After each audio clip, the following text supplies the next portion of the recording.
génie mécanique, pour être assez simple, c'est la discipline, dès que nous arrivons, on nous montre les différentes possibilités de produire une force. Ensuite, la puissance mécanique. Et ensuite, comment utiliser cette puissance mécanique pour produire de l'effet utile.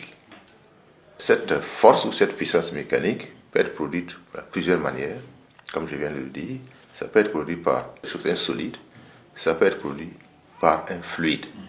Alors, un fluide, c'est quoi? C'est des liquides ou des gaz. Alors, c'est pourquoi, au niveau des forces pures, vous avez tout ce qui roule, les véhicules, donc tout ce qui vole, les avions, tout ce qui est sur les mers, les bateaux, les centrales thermiques. Voilà des applications, les plus grosses applications que les gens voient. Si vous allez du côté des fluides, qui produisent aussi des forces et des puissances, vous avez toute la partie hydraulique, les pompes, les compresseurs, les vérins. Et bien entendu, il y a aussi, subsidiairement, bien entendu, les machines-outils que tout le monde connaît. Donc c'est assez vaste. Et il y a d'autres applications dont peut-être nous parlerons par la suite.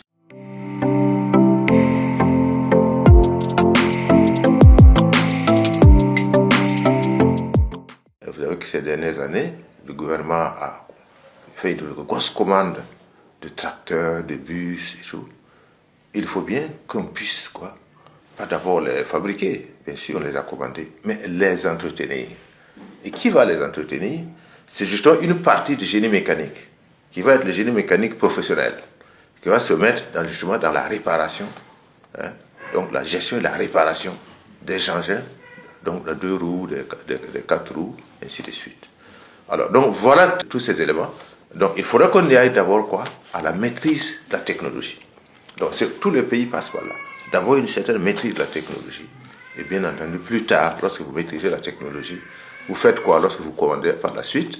Et je pense bien même que les autorités en ont bien conscience puisqu'ils en ont parlé. Il faut faire un transfert maintenant.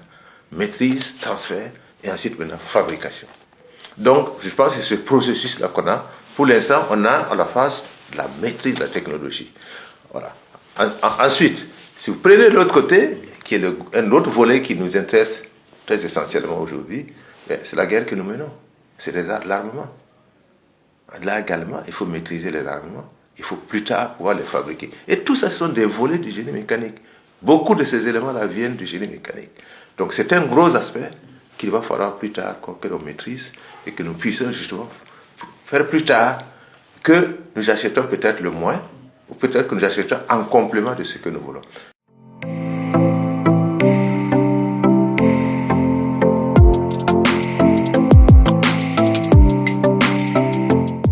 Il faut bien comprendre que pour faire de la recherche, il faut des labos. Je peux m'aventurer à dire, donc je vais d'abord parler sous le contrôle, parce que je suis à la retraite, de ceux qui sont encore, si vous voulez, en activité.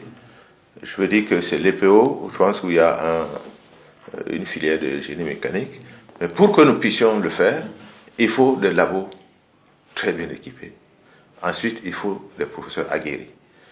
À ce que je sache, nous sommes toujours, si vous voulez, au début, à ce niveau, et les labos ne sont pas encore très bien équipés. Alors, n'empêche que si vous maîtrisez votre outil, vous pouvez quand même faire du génie mécanique. Parce que moi, je suis rentré, justement, en 1994, où il y avait moins encore de matière qu'à l'heure actuelle. Mais malgré tout, j'ai quand même pu mener certains axes de recherche. Et les axes de recherche, bon, il y en a tellement, je vais vous citer quelque chose qu'on peut faire aujourd'hui. Par exemple, l'évaporation des carburants. Nous sommes au Sahel. Et le problème du Sahel, c'est quoi? Il y a de gros éléments donc, qui guettent les équipements au Sahel. C'est la chaleur et la poussière. Or, tous ces deux éléments-là relèvent pratiquement du génie mécanique. Donc, il va falloir pouvoir voir comment, justement, nous préserver donc, le carburant donc, de nos cuves et de nos réservoirs pour que nous puissions les exploiter au maximum. Ça, c'est un axe de recherche que les gens peuvent mener. Et parce qu'à un moment donné, vous avez vu qu'on avait un problème là, de pompes. Voilà les pompes. Il faut un axe de recherche au niveau des pompes et des compresseurs. Alors, à ce niveau, je ne savais pas bien ce qui s'est passé, parce que moi, j'ai même fait un petit écrit. J'ai dit, toutes les choses restant égales à par R1, il peut se trouver que c'est la température qui fait évaporer le carburant excessivement. Dans ces conditions, il faudrait revoir les cuves enterrées et reprocéder tout simplement au calcul pour les enterrer de manière, ou les protéger de manière chaude. Donc ça, c'est un axe de recherche aussi. Quand je suis rentré, on disait que la puissance éolienne était presque inexistante au Burkina. Mais quand moi j'ai regardé, on cherchait la puissance éolienne autour de 10 mètres. Mais 10 mètres, c'est même pas au-dessus de petits obstacles. Donc il faut aller plus loin. Et donc quand j'ai effectivement amené un étudiant à faire un axe de recherche, on a trouvé à certains endroits qu'effectivement on avait des vitesses de vent assez acceptables, qui atteignaient presque les 8 mètres par seconde. C'est vrai qu'il y a des endroits, voilà un axe de recherche. J'ai fait un axe de recherche sur les biocarburants. Voilà. Et vous voyez, tout ça, ça mène à quoi? Ça amène à des génie mécaniques, puisque ça amène à la production de la puissance mécanique. Les éoliennes amènent à la production de la puissance mécanique.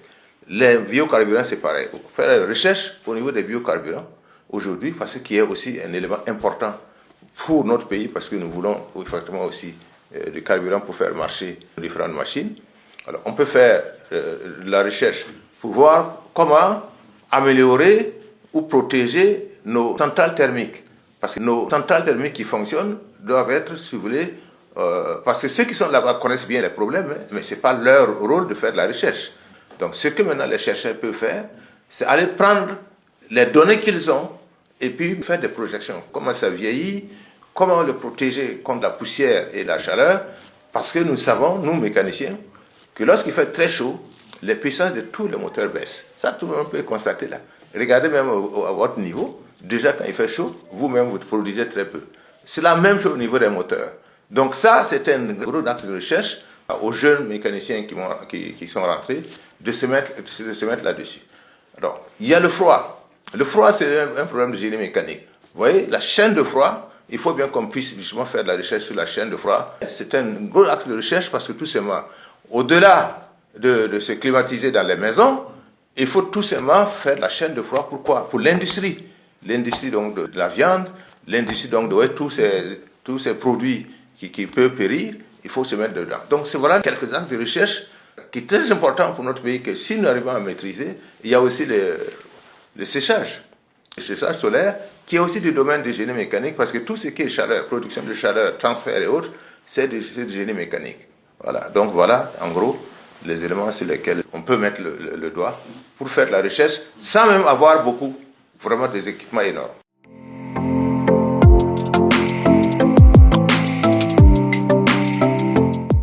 Le gros premier élément, c'est qu'il faut créer un département. Alors, ce n'est pas des filières qu'il faut créer. Je cru comprendre qu'il y a en vue la création d'une université technologique. Et je pense qu'à ce niveau-là, il faut créer carrément un grand département avec des volets différents, très différenciés. Et à ce niveau, l'État met les moyens et l'État définit les axes de recherche. Parce qu'en fait, dans un pays, c'est ça. On ne peut pas laisser les gens faire ce qu'ils veulent parce que c'est l'argent public. Si vous êtes recruté pour un département, un pays, vous êtes recruté pour arriver à des objectifs définis par tout simplement le pays, parce qu'on veut avancer dans certains domaines. Lorsqu'on va définir ces domaines, il faut chercher les enseignants qu'il faut, les formateurs qu'il faut et les chercheurs qu'il faut. Alors, il faut faire une grande différence à ce niveau, il faut qu'on se comprenne bien. Alors, si nous n'avons pas ce qu'il faut aller les former. Tous les pays font comme ça. On fait le point, il faut voir qu'est-ce qu'on a, et si on en a, les filières sont ouvertes avec ça. Si on n'en a pas, et même s'il y en a moins, on les forme. Parce que si vous ne les formez pas et que vous amusez, bon, vous allez remplir donc vos départements, mais avec des gens qui ne pourront peut-être pas faire la recherche. Donc, définir des axes de recherche et tenir les gens aux résultats. Il faut montrer des résultats avant de pouvoir prétendre à la prime de recherche.